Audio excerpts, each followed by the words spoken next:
Hello, everyone. So our topic today will be the Web3 AI system design.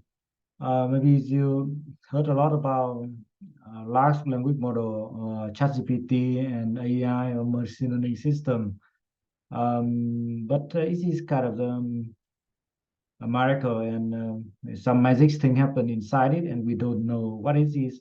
So today I will deep dive into the Web3 based AI system, how we can integrate the blockchain with AI and how it works in the current state.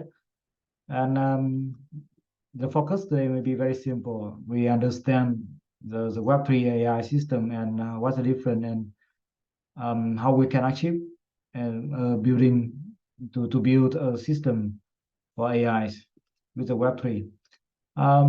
Because before going to the Web3 and AI, I think we need to recap a little bit about what is the traditional machine learning?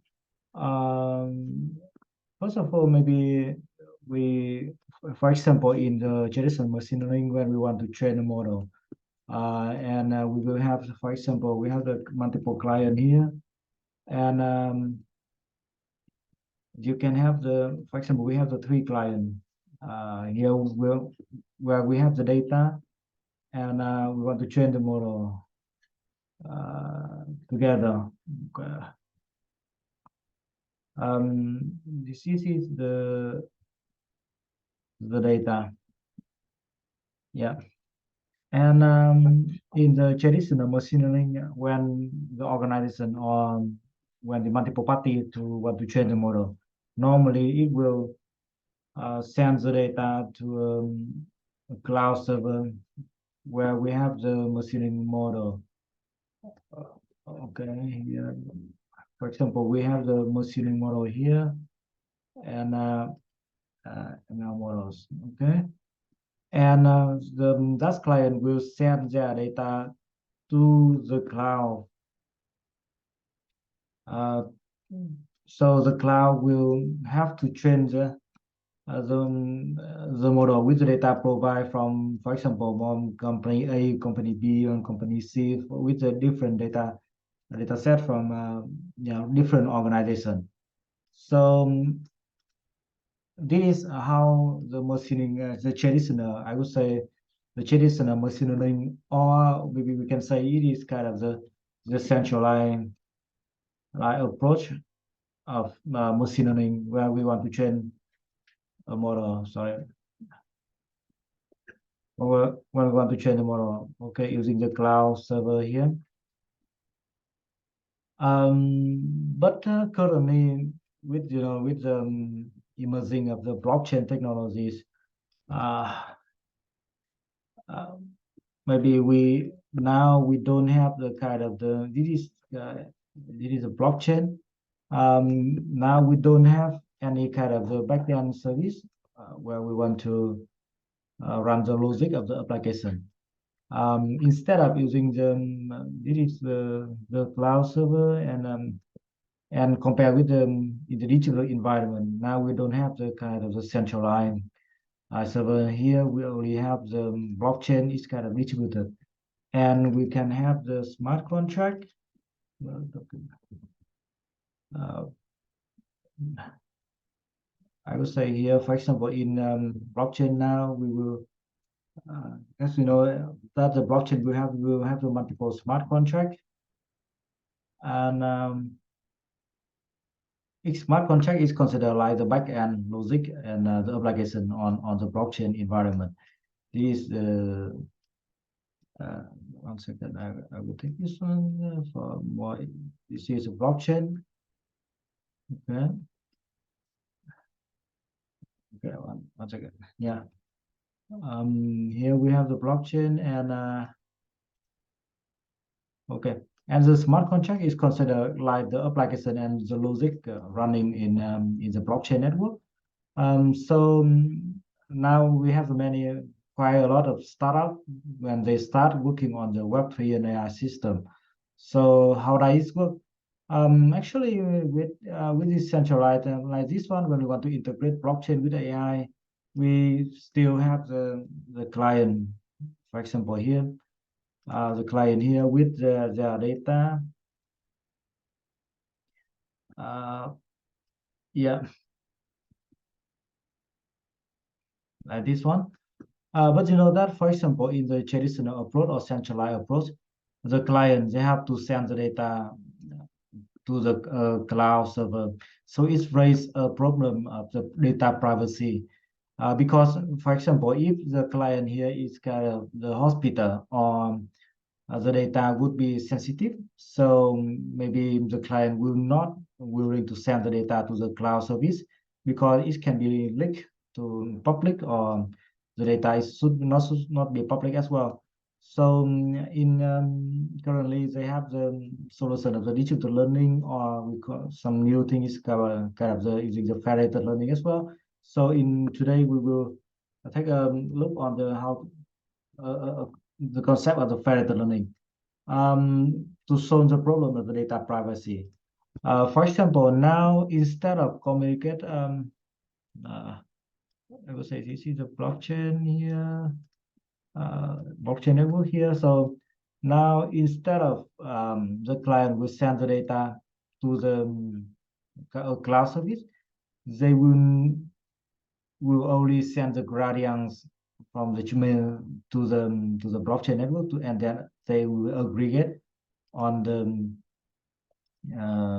blockchain. So it is quite confused. So let me explain a little bit first. The first of all, for example, now we have I would say the concept of you have the customer. Uh, you have kind of the customer here.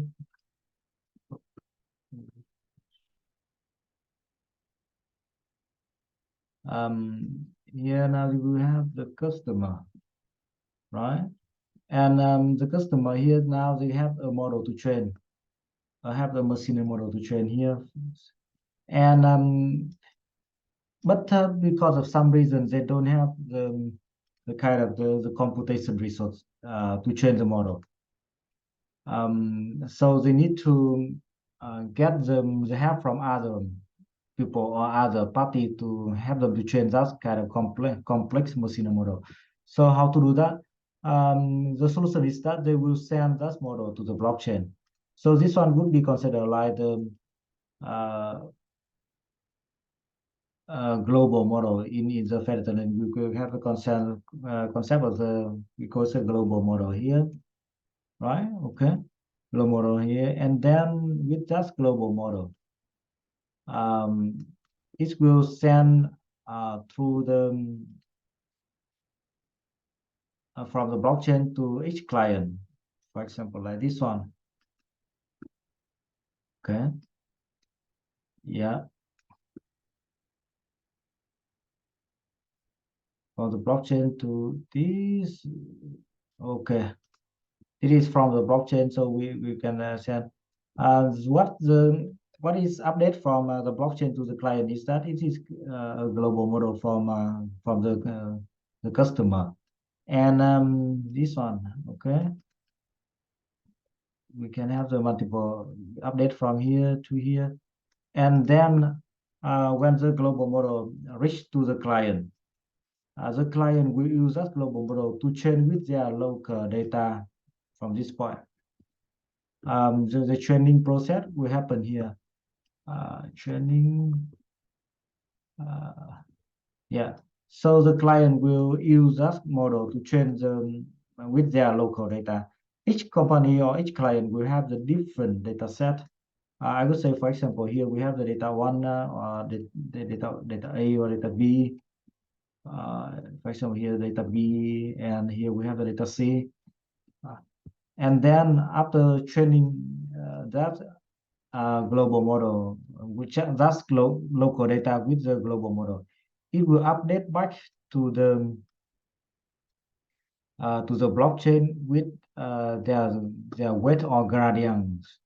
For example, here we have the update like this. Okay, is here should be the gradient from the training process or local weight. We will update the local weight here. Yeah. Okay.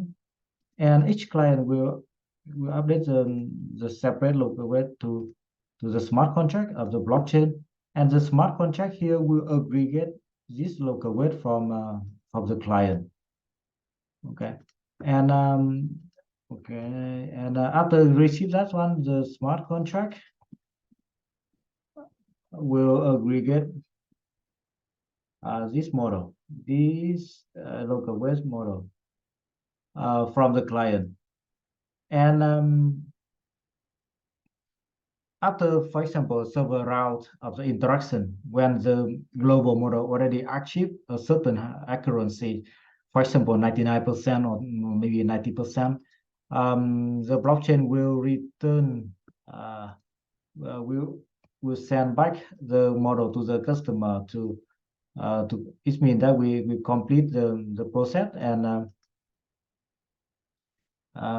okay. Okay. The blockchain will send back the global model, which already trained with just private data to the customer. So with this approach, there's we can guarantee about the first one is that we can avoid the single point of failure of the traditional machining approach. The second one is that, for example, when we use a blockchain into the AI system, we can guarantee about the transparency of the contribution from each party to the training process. And the third one is that every record, every update from the client will be recorded in the blockchain transparency and immutability. And especially because you know that now the client will keep their data locally and they will not share the data with the cloud service. They just update the local weight after training with of the model with the private data. And then the local weight will be aggregated on chain here. So we will not have the problem with the data privacy because we don't send any data to the blockchain to the cloud service. So that is kind of the system, the general system design level of the blockchain and AI's or system. And yeah, so please feel free to comment in the video if you have any concern. Yeah.